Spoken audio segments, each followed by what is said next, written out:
What's up, guys? Welcome back to another episode of the Sacred Giggle podcast. As always, this is your host, Ashish, aka ShiShi, aka Gandhi's right-hand man from 2022.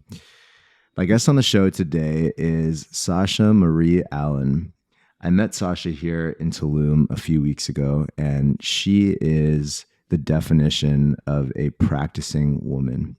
What I mean by that is she is deeply committed to her spiritual path and her path of healing and her path of growth and evolution and transformation. And she also has a really healthy dose of practicality and rationality that she brings to that path, which I personally find really refreshing, because sometimes when you meet people who are quote unquote on their spiritual path, I've found, and I've been this person too, so not casting judgment here, but I found that there can be a lack of groundedness, especially in places like Tulum, where I am right now. And what I really love about Sasha and the way that she approaches her spiritual path is that she is also really interested in the human side of things, in the scientific side of things. She's a trained doctor, has her MD, found herself feeling a little unsatisfied with that model and that system, and decided to start her own coaching and healing practice where she helps clients in a really holistic way. So I really feel like people like Sasha are kind of the new breed of healers. And it's really cool and refreshing to see somebody who brings a lot of knowledge and a wealth of experience from both sides, both the traditional medical paradigm and the spiritual side. So in this podcast, we're going to get into everything that Sasha's up to, dig a little deeper into her past, as we always do. And if you are somebody that's interested in spiritual growth, and if you're someone that's interested in evolving as a human, particularly if you're a woman who's interested in evolving, Sasha does a lot of work to help women heal their wounds and grow into the divine feminine goddesses that they all have within themselves. You are going to love this podcast. So without further ado, sit back, relax, and enjoy this podcast with Sasha Marie Allan.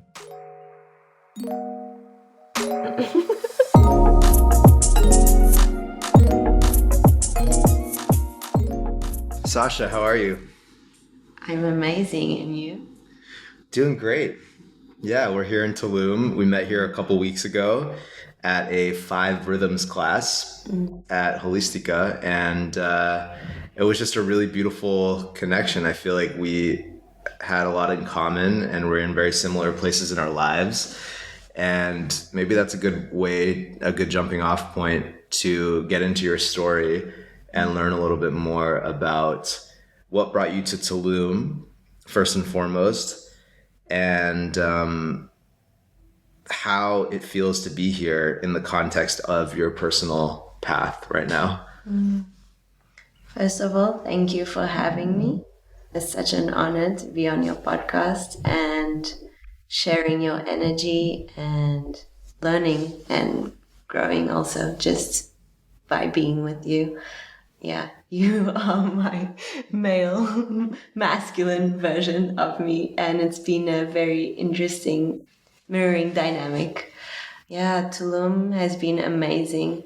It's been treating me so well. Mexico has been treating me so well. I was in Costa Rica 2 months before, and I felt it was like a really deep dive into my shadows, into my core wounds, and it really left me in a survival mode. And coming to Tulum was like breath of fresh air, and it was this integration of everything that I've come across within myself, within my endless depth. And it's helping me rise like never before. And I feel that mirroring with each and every encounter, with every synchronicity and co-creation that is happening within my life. And just being in this feeling of trust and surrender, and in my feminine essence like never before. So it's been beautiful. Yeah, that's amazing. That's incredible. I want to circle back to something you said about survival mode and see if we can kind of define that a little bit more for the listeners, what that felt like for you.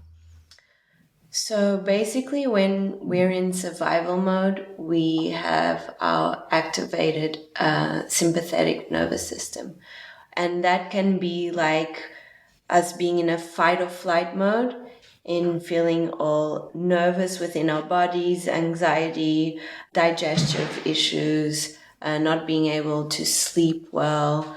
Or it can also come across as an like immobilization by fear, and feeling so stuck and stagnant and overwhelmed and not being able to think properly or to do things consistently, and just feeling lost within what's happening or what life is throwing at us. And even though I was really conscious that from the moment I left Bali, that I was living in Bali for the past 2 years on and off, I made the decision to leave because I felt that this deep transformation was going to happen within me, and I didn't know how or what was going to happen. But I just knew that I had to come to this side of the world. And it's just this feeling of knowing that something is brewing inside me and the old part of me needs to die so this new Sasha can emerge with full-blown power. And that's what happened on a physiological level, that if I didn't have this deep awareness of what's happening to me spiritually, I would think that something was wrong with me. And I did have a lot of moments that I really thought that, what is wrong with me? Like, this never ends. And even though I was meditating and asking for guidance, my ego, there was a time where I was like so much in survival mode, my ego just didn't allow me to see the greater picture in a big amount of time when I was in Costa Rica, because it was so deep. Like, every day I define Costa Rica as being like the lowest lows and the highest highs, everything in one day. So I'm still processing that in a sense. Looking at your t-shirt saying still processing, so it's funny. Yeah, so did that answer your question? Yeah, for sure. I think that deep awareness that you speak about is so important and can be so easily misunderstood because, sometimes our conditioning is so deep that I know for myself, it's been hard sometimes to tell the difference between when I'm having a deep intuitive feeling about something versus, when it's just my fear or my conditioning kind of getting in the way. So like, for example, when I've done plant medicine ceremonies, I'm coming up and about to do a big one soon. And I've noticed myself feeling a lot of resistance and fear about the process. And it can be very easy to confuse that for, oh, then that must mean that it's like not right. Because like when I think about it, I don't feel good. But really what it is, it's like fear, but it's also like excitement. It's like this, it's just not knowing what's on the other side of that unknown. And I think especially for people like us, and I want to get into your whole past and history because you have your MD and you went to medical school, and we both grew up kind of very entrenched in the conditioning of society in many ways, like even in terms of the career paths that we were on that led us to this point. So I'm curious for you, what has been the process of actually being able to access that intuitive voice and trusting it and being able to know when it's your intuitive voice, for somebody that has been on, and maybe this could be a good opportunity to kind of tell the listeners about your journey, to get to this point. Yeah, so I wasn't into spirituality or healthy living, nothing at all, even though I was in med school. My path kind of started when I was studying in Rome for 6 months in 2015, and it started with the healthy eating. mindset, the lifestyle. And then 1 year later, when I went to do an internship at the hospital in Rio, I found this sense of joy and happiness within the energy of the city, the culture, everything. I just found myself also going deeper into personal growth and development books. And so when I reached there and I noticed all of this faith and spirituality, mainly in Jesus and in God, and I grew up in a Catholic religion, and even though my grandmother, she always used to talk about God and, allow him to take care of you and trust. And I was always like, yeah, whatever, he's gonna write my exams for me. What is he gonna do for me? Because like, this is on me. And never allowing that space, because I think it's just how I grew up in this very distorted idea of like what God and Jesus or the divine is.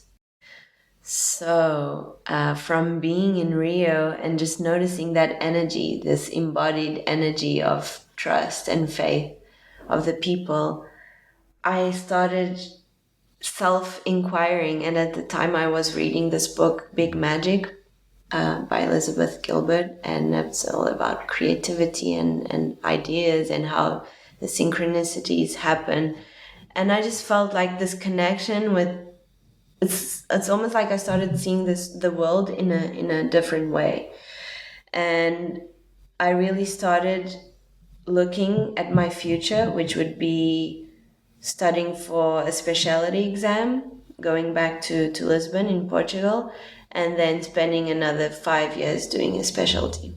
When my entire 6 years until then, I never knew what I wanted to specialize in. I enjoyed psychiatry, but I never envisioned myself. I never really felt myself working only closed doors and at a hospital, because that's what I felt in Rio. I had all of this joy and freedom and everything, but I didn't want to go to the hospital. I just started asking myself, like, what if there's something else in my life? What if my life is more than this that I'm living right now? And then, wow, when I went back to Portugal, I totally isolated myself from everyone, from everything. I went into this depth of my being, of reading all the books and just finding another way. Like, there must be another way. And even though I was meditating, I didn't have that trust in my intuition at all. That took me a really long time. It's been a long process, because now I understand that I'm very intuitive, but I'm also very rational. I have these two sides of my brain, like really, really, really defined. So it was hard for me to trust my intuition, to trust myself, because I didn't trust myself in anything, doing anything at all, from my codependent tendencies. So yeah, that path of isolation took me to really make the first decision in my life for myself, I feel. That was doing my master's and then just deciding to work 1 year as a GP the following year, and then not continue with my specialty, because I was, from being in Brazil, I started following Brazilian doctors that worked in integrative medicine. I was like, wow, what is this? And it's this combination of conventional medicine and learning about the complementary approaches and how you can integrate everything. So I started really wildly looking for all of the courses that could exist, and if I should come to the US, if wherever any of these courses could be, it's like I felt that was what I needed to do. And everyone thought that I was crazy, because no one was really into integrative medicine, and being like, oh, that's not a proper specialty, because then if you don't have that MD category of being a specialist and instead of a general practitioner, then it's like I'm not worthy of working as a doctor. And it took me a long time to to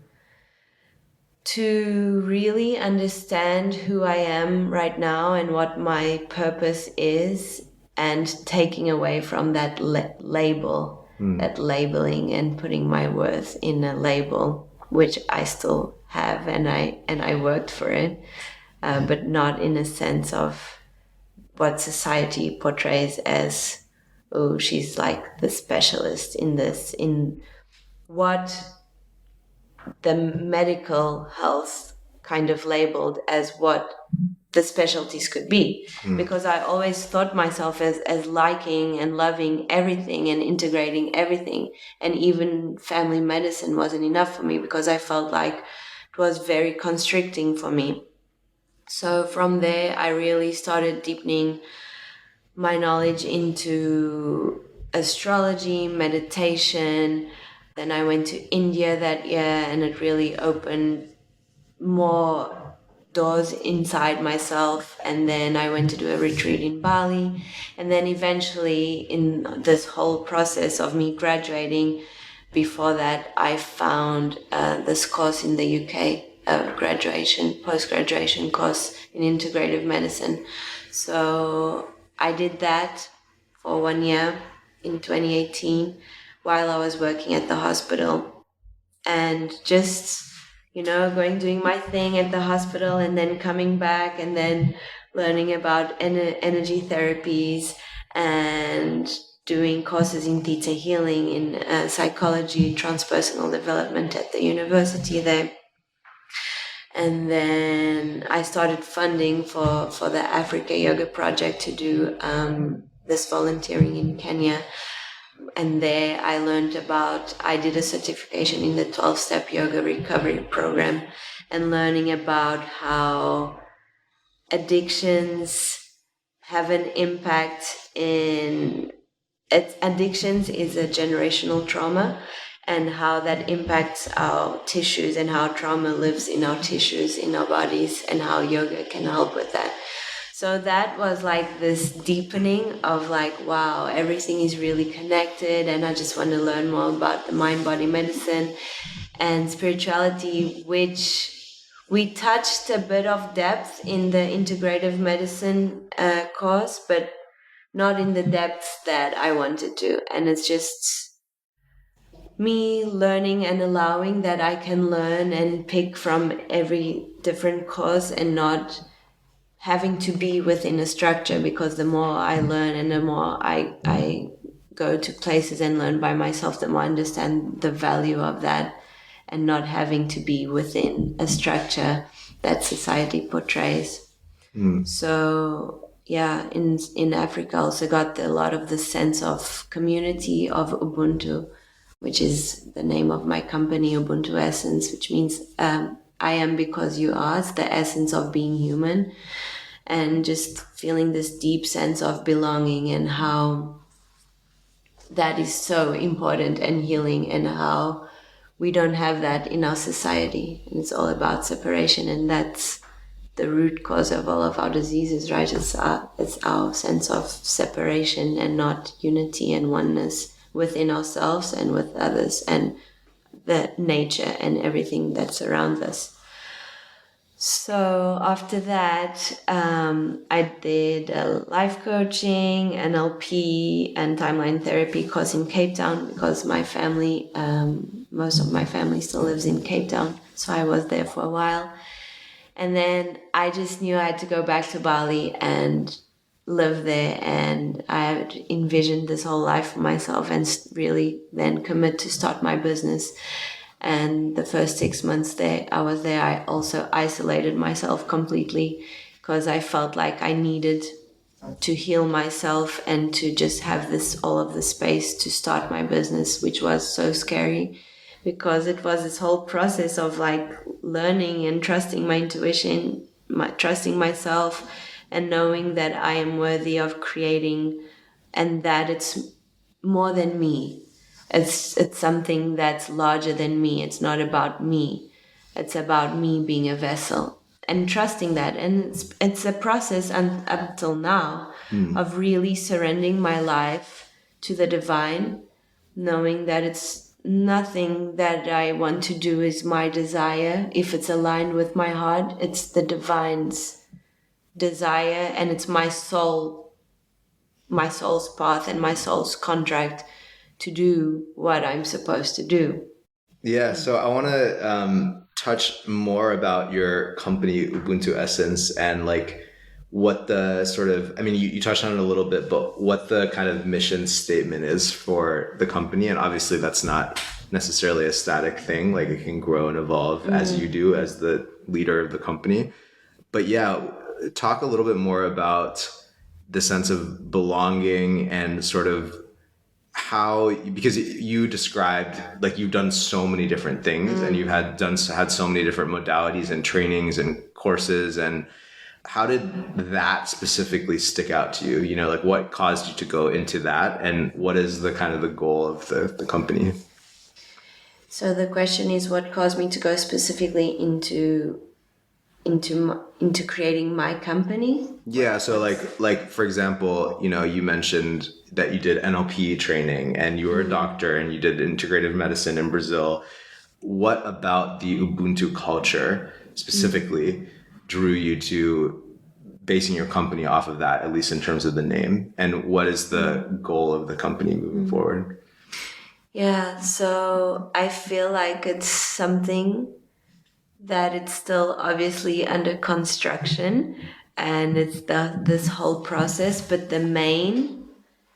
I would say the main missions is to revolutionize healthcare by bringing this healing and spirituality into our culture again, bringing these ancient rituals and ancient wisdom into our culture. And it's really going back to the roots. It's really bringing back this medicine back to the Western medicine, because we can only move forward if we look back again.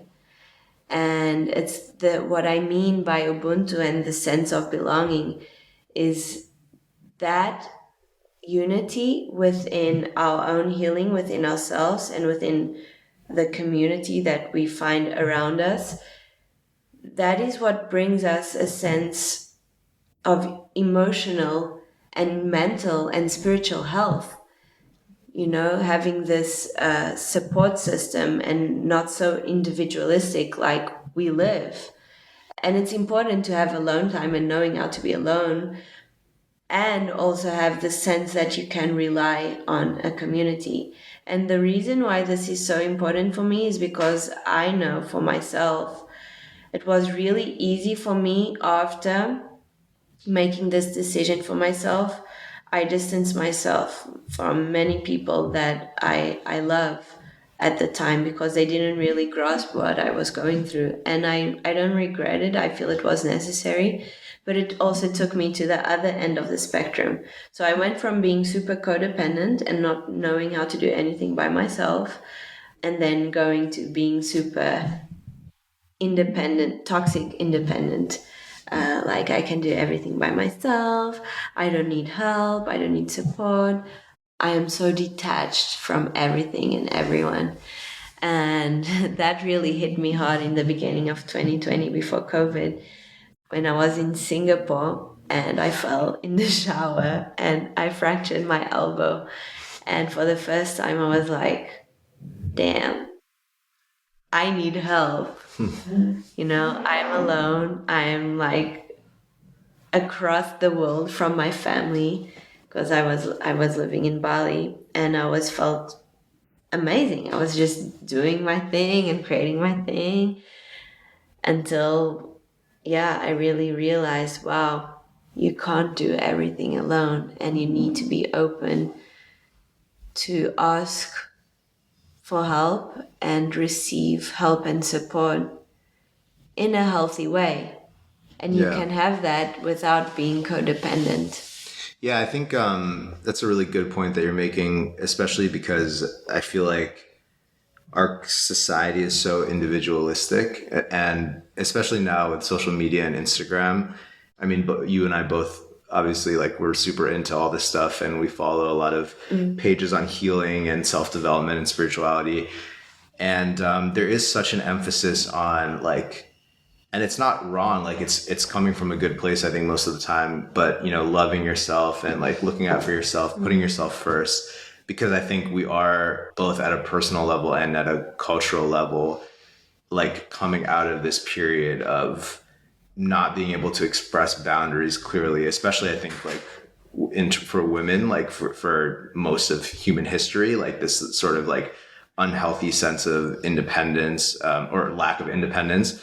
And so I think it is really important for men and women to explore that.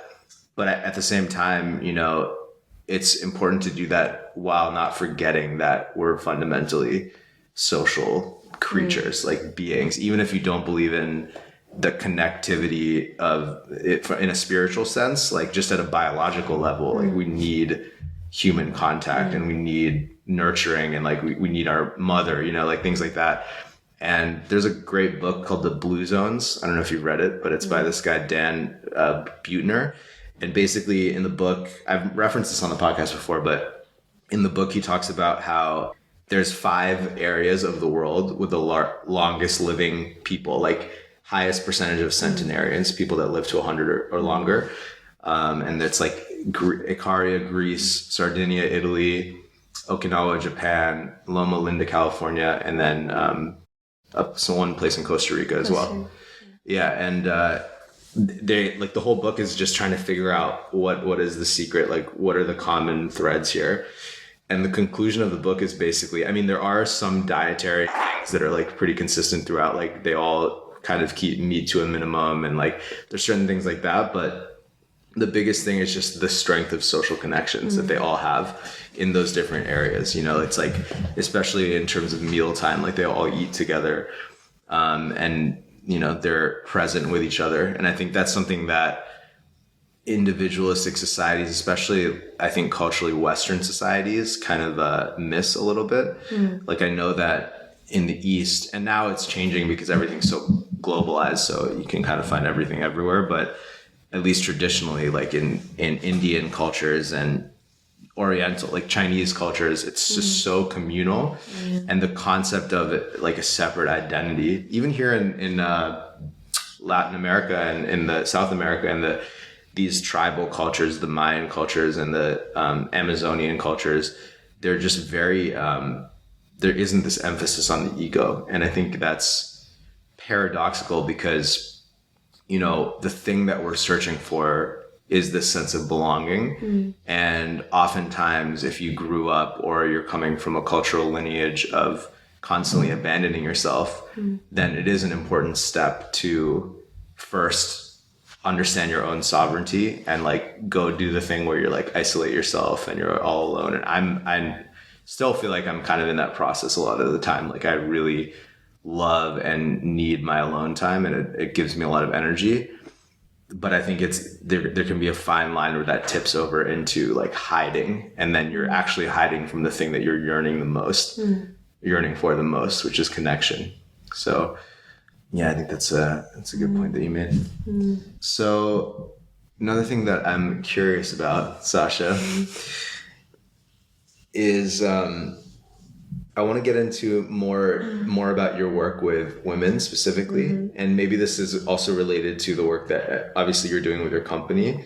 But yeah, talk a little bit about why working with women and doing the, you know, rewilding process. And maybe you can even explain what that is to people, because I'm sure not everybody listening even is familiar with that, how that came into your life and why that's important to you.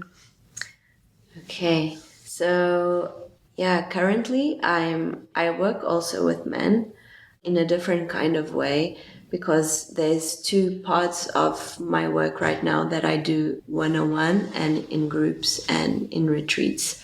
So in my one-on-ones with men and women, I go through limiting beliefs, conditionings, lifestyle, how to include a daily spiritual routine, meditating, and it's really tailored and individualized and personalized for the person's needs.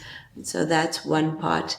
The other part that I've been really deeply diving into and that I'm birthing into the world this new part of my work. It's called the Medicine Woman Journey, and it will be a group container for women starting on the 1st of May.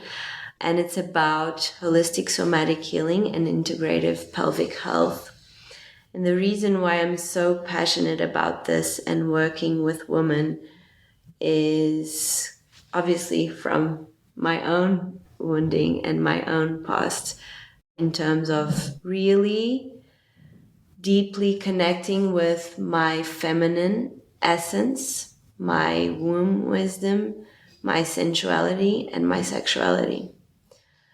Because I've been really suppressed from my teenage years and my first years of exploration of what it means to be sexual, what it means to have desire, and really deconditioning all of the shaming and guilt that comes with that comes with having desire and feeling pleasure and just being from that space of true power and co-creation as a woman. And even with our blood, right, our menstrual cycles that we always tend to shame and hate and want to get it over and done with, when it's this most beautiful ritualistic part of being a woman and following the cycles of nature, of the moon. So it has been this really deep dive within finding this sovereignty within me and reclaiming my power through anatomy-based research, pelvic exercises, and through the womb feminine mysteries, the shamanic journeys, and the dream time, and how we can, throughout our bodies, throughout our tissues, access that intuition. And this work for me has been like absolutely heart-blowing, because it's everything that I've ever wanted from a scientific perspective and from this intuitive spiritual perspective. So it's having the best of both worlds, and this is totally me, because it's like my world of the medicine and then my world of the spirituality and then my wounding. And I feel like because this is so me and it's something that I feel so passionate about, it just makes me realize that this is what I need to bring into the world. Because I always like to think about that quote, that it's our pain. Our pain is our greatest purpose. Our greatest pain is our greatest purpose. So because I felt all of that pain and I've been healing all of that, and as a result feeling more bliss, more pleasure, more in deep contact with my desires and how to align my soul, my desires, and my connection with the divine. Because it's not about just my desires, my mundane desires, it's about aligning everything, because that's what being a woman really is. Like, we are all vessels of the divine, but just because we have this deep sense of rootedness, and in our bodies we have our womb, our crown, our house of creation, not of just a new life, but of birthing literally whatever we want in our lives and manifesting whatever we want in our lives. So I had my feminine essence really suppressed and not trusting my power of co-creation, my power of manifesting. And I'm feeling that like never before. So I am so passionate to be sharing this work with other women, because it's not about me. It's about being a woman, and every woman will benefit from this work, because literally this is just the power of who we are. Yeah, I think it's I mean, that's beautiful. Thanks for sharing. And I really resonated with what you said about your purpose is your pain is your greatest purpose. It reminds me of a quote something that one of my mentors, John Wineland, who's a great sexual polarity intimacy coach, said, which was, if you want to find your purpose, find what breaks your heart. And I think that's so beautiful. And, I agree that it's not about us, but it also is like so intimately about us, it's like, and that's what makes it, that's what can allow it to then be medicine for others. And yeah, I know that for myself, like I have at times kind of struggled with not turning it into just like a narcissistic like exercise about me and being like, oh, like this is just like like just if I just continuing to work on myself, like almost in like in a masturbatory way rather than like in a service oriented way. And that's why I think what you're saying is so important I want to just double down on, which is that the intention that you have towards your healing being for something greater than yourself is so crucial. And in so many spiritual traditions, like in all the meditative practices that I've studied, from Vipassana to Zen to Tibetan Buddhism, like there's a common thread that, you can't reach the highest state of enlightenment until you help every living being awaken. Like, and that's the archetype of the bodhisattva, as opposed to just a Buddha, which is just like someone who's achieved enlightenment for themselves. And I think that having that intention really transforms the work that you do. Like I know for me as an artist, it's very easy to get, and I get last guest on the show, Nick Cherwink, who's an artist coach. We were talking about how it's so easy to get wrapped up in the ego of it. And I think it's the same for coaches and, anybody who has whose business is dependent on them, like building their own profile, is vulnerable to this potential pitfall of just really letting your ego take the reign. And the ego's so sneaky, it can really justify saying like, oh yeah, no, this is like in service of others. But to really be honest with ourselves, for both of us and anyone listening who's also like on this path, which I know a lot of people listening to this don't have a traditional job, or they're trying to do something that's more aligned with what we're talking about, with their own unique offering. And I think that it's super important to have this wider awareness of who you're actually serving by serving yourself. Yeah. And it's also about healing the feminine lineage and all of our ancestors, and this deep wounding that I know lies in many women, that what we feel now is not just about what is happening now. It's something that's happening for entire generations. From the moment when we were other lives, when we were witches, just by being women and burned at stake, and this fear of really stepping into our power and voicing what we need and what we want, because it's this deep fear, rooted fear that lives in our bodies, to be seen, because if we're seen, we're gonna be killed. So it's really that service that we're doing to humanity and to other women now, and to all of our ancestors and our feminine lineage and lineage in general. So whenever I'm going through like really dark nights of the soul, and I always remember myself, I'm doing this for my ancestors, I'm doing this for my family, I'm doing this for my friends, because then it can feel like, what is the point? Yeah. And then there is no point, literally. Yeah. Because obviously we're doing it for ourselves, to feel better with ourselves, and it has a greater purpose to that. Yeah, and I think the world is full of people that are trying to do something great for the world without first feeling good in themselves. And, that I don't think is, you can get a lot done, but it's like the greatest contribution I feel like we can make, or at least the deepest. Maybe not, you can become a billionaire and donate a lot of money to a lot of causes and do a lot of good. But I think like in terms of just your actual existence and the people that you're touching most deeply, like the work that you do on yourself is going to have the greatest implications on those relationships. And those are the ones that are going to be at least the deepest in your life. Yeah. Yeah, I think it's really beautiful the way that you're describing healing the collective feminine all together, both from the past and in the future.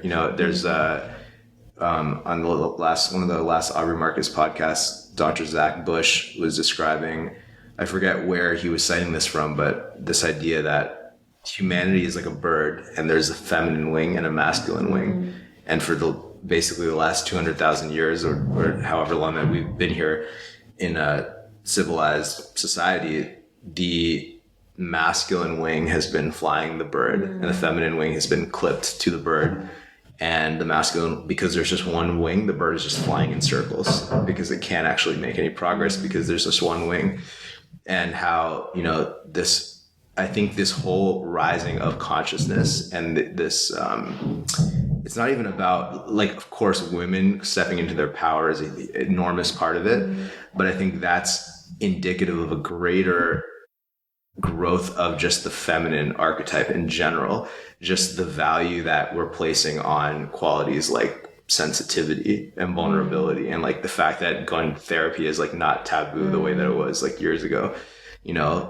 These are all in my understanding deeply feminine qualities of the human experience, whether it's in a man or a woman. And I think that way of operating is really going to serve us and help us move forward, because otherwise, if either wing is not checked by the other, then the bird will just go in circles and it becomes toxic. I think like a lot of the masculine qualities that are so important when coming from a healthy place, like the desire to protect and fight for what you love and die for what you love if needed, like these sort of like warrior archetypes that are like so pivotal to the masculine quality, or just the ability to just like focus and drive towards a goal, like with no distraction.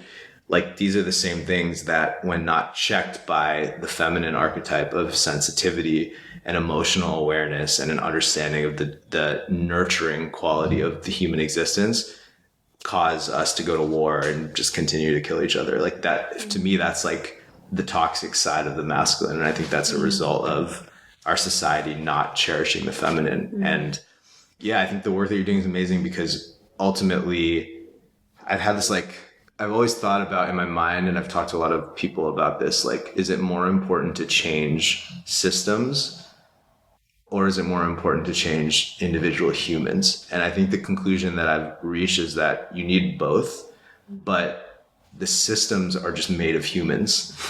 So it's like you have to change the humans first. And I think, people like women like you who are doing that work on themselves make all the difference, because then there's people who maybe their unique gift is to operate at a big, large scale level and change a system. Like there's some people that are just like operators like that, and that's what they came here to do.